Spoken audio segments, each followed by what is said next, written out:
Let's go to Matthew in South Carolina. Hello, Matthew. Hello. Hey, how are you? Take off speakerphone so I can hear you better. I appreciate that. I'm fine. How are you, Glenn? I am good. I, first off, cannot believe I'm talking to the man, the myth, the legend, Well, Dr. Glenn Beck. Yeah, thank you for noticing. I worked many, many years on that doctorate. Yes, yes, I can appreciate that. Yes. As a college-educated man myself. Thank you. Yes. All right.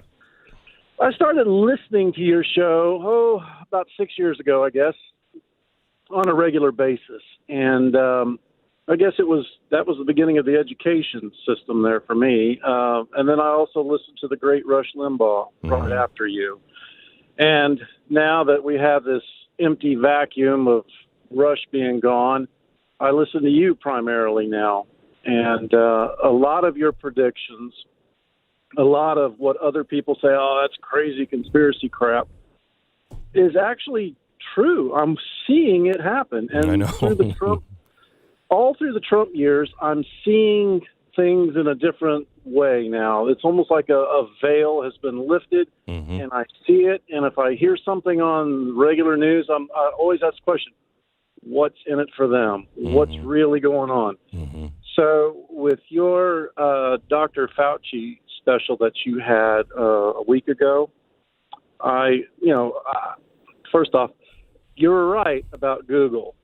I looked on Google. I just typed in Glenn Beck, and usually Google would bring in every one of your shows on there, except for that one. And I'm scrambling around, looking. I'm like, well, maybe it's in Blaze. So I typed in the Blaze. And there, about 10, 15 shows back, mixed in with all these other different years, there it was. Yeah. So I watched it, and I thought, you said, oh, this is going to be shocking. This is going to be surprising. Actually, it wasn't. I already been thinking that's what's been going on all along. Yeah, I think that we might have all felt that way, but to then see, here is the proof. And the proof is so easy to verify and so easy to get. And the fact that not one mainstream corporate media has done any of this work is still shocking, at least to me. I don't know when I'm going to stop being shocked by... President Trump said, and I didn't like it when he said this, the press is the enemy of the people. But when it comes to this, he was right. He was right. It is the enemy of all free people, the republic. It is, the new head of Twitter. He doesn't believe in the First Amendment. He doesn't believe the First Amendment applies to Twitter or, fine, whatever. But he really, truly comes from a place to where he thinks he knows better than everybody else. By the way, we're going to pine for the days of Jack. This guy's a nightmare. This guy's a real nightmare. And he actually believes that people are cattle, that they are just not smart enough. They're not educated enough. They're not whatever. Well, partially that's true because we've just trusted that the system would keep us safe and that we're going to be fine. No, we're not going to be fine. Because we didn't pay attention, thieves have come in and they are stealing everything this country has. This is the biggest transfer of wealth in all of global history. And the good news is we are waking up. We are waking up. Let me put it this way. Let me set a scenario for you. Americans have lost loved ones in a war that turned out to be ambiguous at best and regretful in follow through, right? We've had an epidemic that is terrifying people, closing churches, schools, businesses. People are walking around in masks. The economy is taking a terrifying turn. Militant radicalism is on the rise.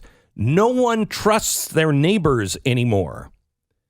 And America has become unrecognizable to its citizens, and all people want for things to go back to normal. Would you say that's a good description of today? Because that's not what I'm describing. What I'm describing is not America 2021. That is the America at the end of Woodrow Wilson's presidency. That's America 99 years ago. This is when America voted for an end to the progressive era, at least for a time being. If you've listened to me for more than 6 years, you had to endure my Woodrow Wilson is an evil son of a... that phase. It's a fun era. It was a fun era where everybody was like, why are you harping on Woodrow Wilson? I'm like, because if you understand Woodrow Wilson, you understand where we're going. And I have to say that we are in the same, potentially, we are in the same place. Because let me tell you what happened in 1920 and beyond. Americans were disillusioned with the Wilson presidency. They had just gone through the League of Nations where they wanted one world government. And Americans were like, wait a minute, what? I'm not giving rights away to some other country and some globalist group. No. And Americans wanted a change. They wanted the government to get out.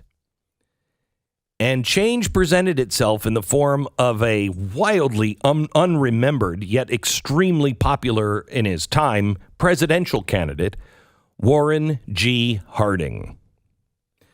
Where Wilson had promised voters a perfectly orchestrated society from the top down, Harding promised to be a business-oriented Republican and campaigned with a slogan, "A return to normalcy." By the way, after World War II and over a decade of progressive things that were happening under FDR, do you know what the winning slogan was from the Republicans? Had enough yet? He said, America's our present need is not heroics, but healing. Not nostrums, but normalcy. Not revolution, but restoration. Not surgery, but serenity. After the activism of Theodore Roosevelt and the just out-of-control arrogance of Wilson, Harding was a simple, bland, and absolute perfect guy to be president. He won in a landslide. And you know who replaced him? Silent Cal. Harding cut taxes and spending by 50% in his first year. Then he followed it the next year with a 50% reduction of that budget and those taxes in the next year. Silent Cal, my favorite story of him, Calvin Coolidge was sitting at a dinner at the White House, and the guy sitting next to him was one of the big reporters of the day. And he said, my editor bet me. I said I can get you to say more than 2 words in a row. I think it was maybe 3 words. It was 3 words in a row. And Coolidge looked at him and said, "You lose." This guy was not somebody who was out in front of the public all the time. We don't want that. I don't want to think about the president. I don't want to think about Washington. I want to think about what I want to think about. Americans made a comeback in the 1920s. We roared back, the roaring 20s. Then we slipped again. Then we came back. We slipped again. We came back again. In this way, our nation is a pendulum, swinging from one extreme to the other, often with a sweet yet short respite of balance between the two. But it is the balance between the two that we should strive for, not the extremes. The world was bleak for Americans after Woodrow Wilson was done. I can't imagine that they could actually see a comeback from that. Remember, Wilson had actually paid neighbors to spy on neighbors. How were you going to repair that? That incredible distrust. People were paid by the federal government to go through their neighbors' mail and read it and let Washington know what was going on.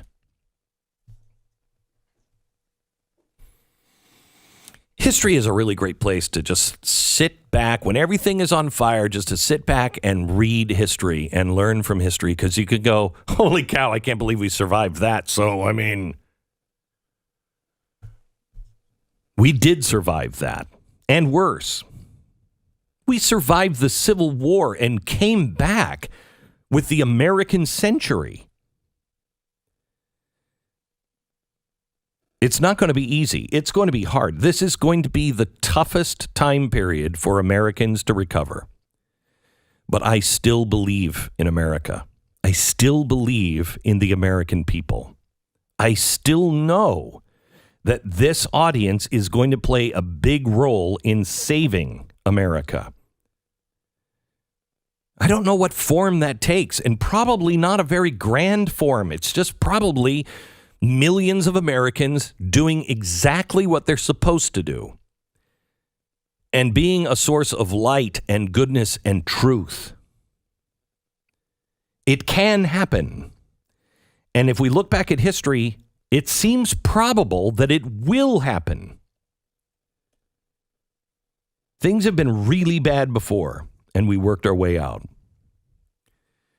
Things are not really bad yet, but they're going to be. Read history. Hang on to the framework of hope, because we are Americans, and we will make it through this again.